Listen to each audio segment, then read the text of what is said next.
there it is. It was only a matter of time, wasn't it, before Aston Martin followed suit with the Bentley Bentayga, the Lamborghini Urus and the Porsche Cayenne Turbo with a super SUV of its own. And here it is, the Aston Martin DBX. If you follow the financial news, you'll know Aston's stock value has been falling since its IPO a year ago. So the DBX isn't just another new Aston, it's a potential lifeline for the company, which is why it's pulled out all the stops. It's based on a new platform offered initially with a more powerful version of the Vantage's 4-litre twin-turbo AMG-sourced V8 and the first car to be built in Aston's brand new factory in St Athan, Wales. Failure here isn't really an option. We'll come to all the technical details in a minute, but first, let's catch up with Miles Nurnberger, Aston's Director of Design, to run a fine comb through the styling. Miles, thanks for joining us on this slightly Bond-esque location we've got up here, isn't it? It's a great place. It's a great very, place. very nice place to be, yes. Not like any studio I've ever been to. Anyway, the DBX. How important is this car to Aston Martin? Is it too much to say this is the car that the company's future rests on its shoulders? In terms of growth, absolutely. It is a very important car. It's car 4 in our second century plan. So first of all, DB11, then Vantage, then DBS. And of course it's significant because actually it's the first time we go into this sector. Okay, and it's not the first time, obviously, that Aston has flirted with the idea of an SUV. There was a 2009 Lagonda concept. Famously didn't go down very well with the media and the public. Are there any lessons learned from that concept that you've been able to apply here? Well, I think it was very different. It was done for Lagonda. It was done at a different time. When we've come at this one, it's been with a clean sheet of paper. I think we started from the ground up, which we were fairly young in those days. We've grown up a lot and understood our brand a lot more and where to take it. So, well, may I be so bold as to say, off the bat, it's a much better looking car. It's a beautiful thing. Thank you, and more thank you. recognisably an Aston Martin. I know that was badged to Lagonda, Yeah. This is an Aston, but just talk a bit about the challenge of turning the Aston Martin design language you've worked so hard to sort of cement into something that doesn't naturally sit next to a front engine GT or a I think supercar. we were convinced for a while that you could interpret Aston DNA into it. We knew in actual fact that probably we needed the practicality. You know, if you go into the SUV market today, there is just, I mean, if I show you the side of the car, I don't have to explain what you get, you know, and that's really important for the customer. What they get on top of it though is they get beautiful proportion and stance and all those things. Which is a nice little segue, isn't it? Because we're here to talk about this car. So without further ado, why don't we just go through it? You talk us through the design, we'll start at the front, we'll work our way to the back. Imagine I know nothing. I have a set of eyes. I mean, grille is the place to start, the Aston Martin grille. So very much recognisable. This car is a DBX and it wears the classic DB grille that you should instantly recognise from, you know, iconic DB5. Bigger than the DB11 and the DBS? Much bigger, actually. Probably the largest grille we've ever put on a DB. If anything, probably, I think it's about the size of a 177 grille. We've got the DRL lamps either side.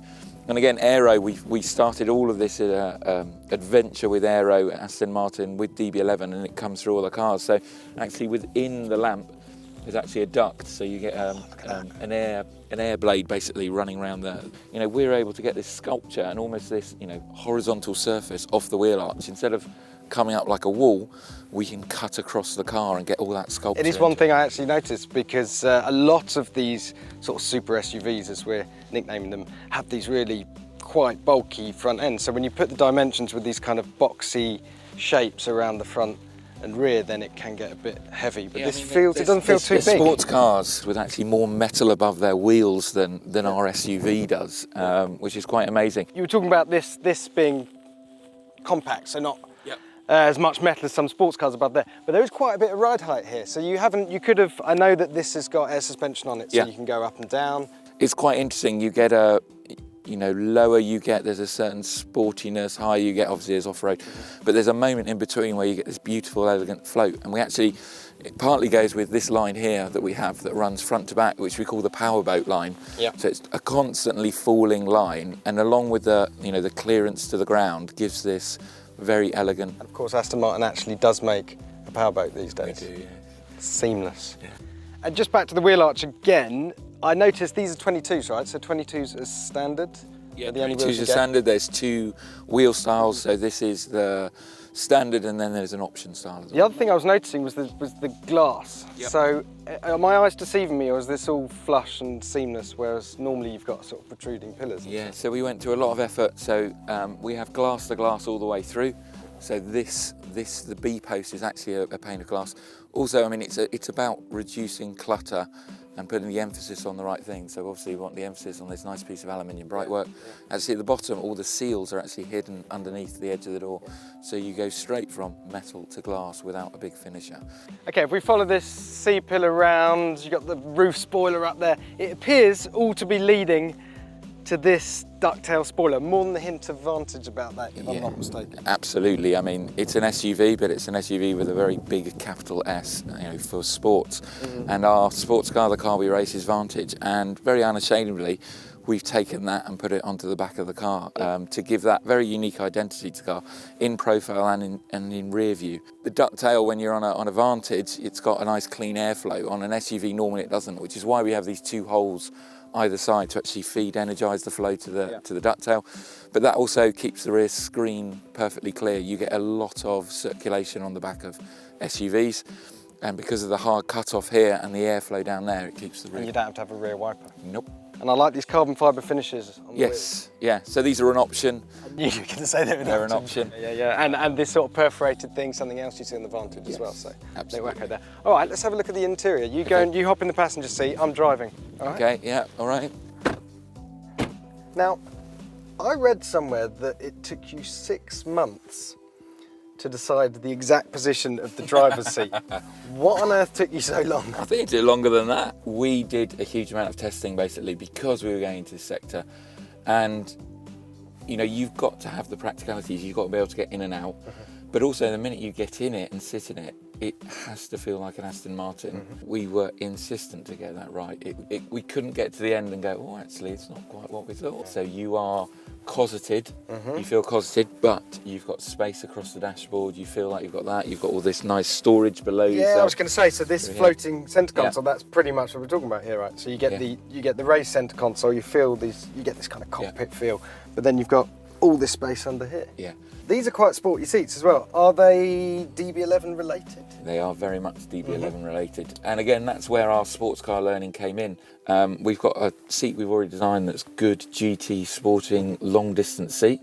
So why not use it again? Why not use it in an SUV? Great, and there's some amazing materials in here. It smells amazing. I've just said before we turn the camera on that I love this colour. What's the colour in the leather? Sahara tan. Just so I know when I order one, it'll be fine. Yeah. Sahara tan, but also Alcantara headlining, Alcantara for the whole roof blind. So first time anyone's done it. I mean, that was again quite a push to get those. And if I'm not mistaken, leather speakers. Yeah, so leather perforation. So in fact, we're again a bit like on the outside where we're reducing detail, but actually adding some craft into it. So we're actually using leather for the speaker grille patterns to get this more seamless approach throughout the car, reduce the number of split lines, and create a beautiful bit of craft. And of course, we've got our driving modes down here. So Sport, Sport Plus, GT. Yep. But hill descent control, because it's an SUV, right? And a couple of modes I was reading about, Terrain and Terrain Plus. Who in their right mind is going to take their Aston Martin on 22-inch wheels off-road? You've got to be a madman, right? Well, there will be some. There will be some, but I think, with all the SUVs, it's that ability. What you're after is the ability to escape, to go where you want to and have that freedom. Right, so that's the design. But the way this thing drives is just as crucial to do justice to that Aston badge. How then have Aston set this car up to cope with 542 brake horsepower and 516 pounds-feet of rampant V8, capable of 0 to 62 in 4.5 seconds and a top speed of 181 miles an hour? The first thing is an all-new bonded aluminium platform, which is the same technique that Aston uses on its sports cars. The advantages of that are it's very stiff and quite light. This car weighs 2,245 kilograms, which is about 45 kilograms more than a Lamborghini Urus, but up to 150 kilograms less than a Bentley Bentayga with a V8 engine. The other thing to mention is that although Aston won't confirm that an all-electric DBX is coming, this platform can be fitted with batteries and motors somewhere down the line. The brakes are steel, not carbon ceramic, and there's air suspension as standard, which can raise the car 45mm in terrain and terrain plus modes, or lower it by 15mm in sport and sport plus, 30mm at motorway speeds, and up to 50mm lower in access mode to help you get in and out and for loading the boot.